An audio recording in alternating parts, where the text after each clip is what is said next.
Ayan guys, start na naman tayo ng training natin sa pag-iibon at magagamit na naman natin itong ating heavy duty na training box.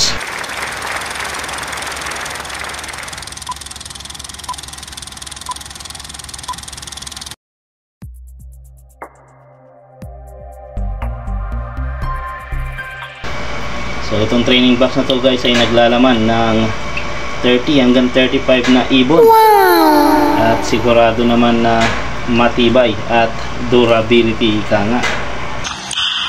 Nice. So tomorrow guys ay magagamit natin ito upang sa ganon ay masubukan ang kakayahan ng ating mga ibon. Napakahalaga ng pagtitraining guys. At bukas masasaksihan ninyo guys ang ating unang training ulit sa pagsabak sa karera ng kalapate.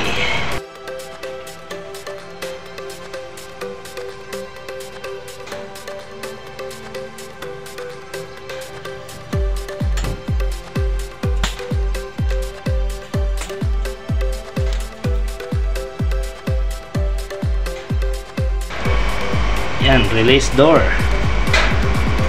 At syempre ang ating pintuan nya.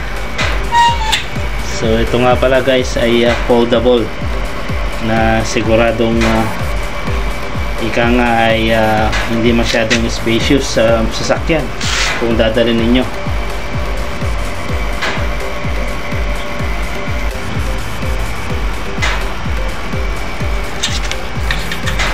Ayan guys, kung paano siya ay fold, napaka easy. Medyo na-stuck na ng konti ano. Ayan, sa tagal na nga natin hindi nag-ibon, ayan, sa tagal na nga natin naglaro ng karera guys. Ayan, ganyan yan pina-fold guys. Tapos dito naman ay stack up na masyado ang kanyang lock. Ayun.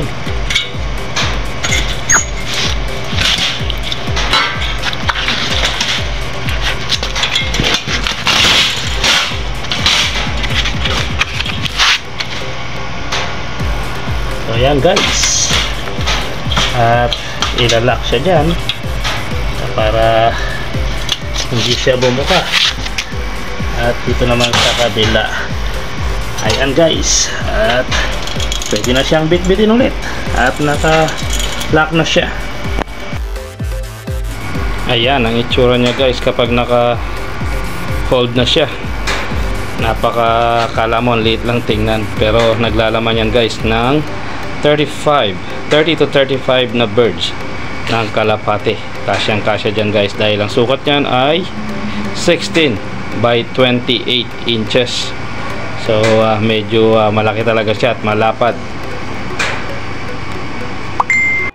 At syempre pa ang kanyang kataasan ay 8 inches lang naman, kaya 8 by 16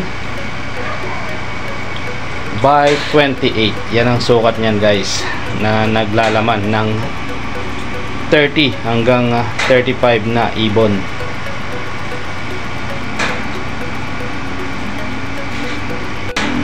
Ayan. So actually may sapin yan guys, may plywood yan na sapin sa ilalim, so para pang salo ng poo ng mga ibon natin, para hindi naman marurumihan ng sasakyan na compartment ng sasakyan natin, para may saluhan ng poop ika nga. So may poop tray yan guys na nakalagay dyan, tinanggal ko lang.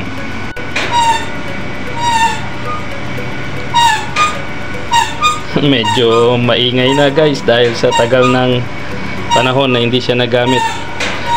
Almost 2 years din siyang hindi nagamit guys, or more than 2 years. Kasi more than 2 years na ako hindi naglalaro ng kalapate. Pero bukas masusubukan natin sa training natin. So abangan ninyo ang mga videos ng pagtitraining na gagawin ng inyong lingkod, Big Finest World. So yun lamang guys, and always choose to be happy and be courteous to others, and let the Lord God Almighty be the center of our lives. Bye for now, and God bless.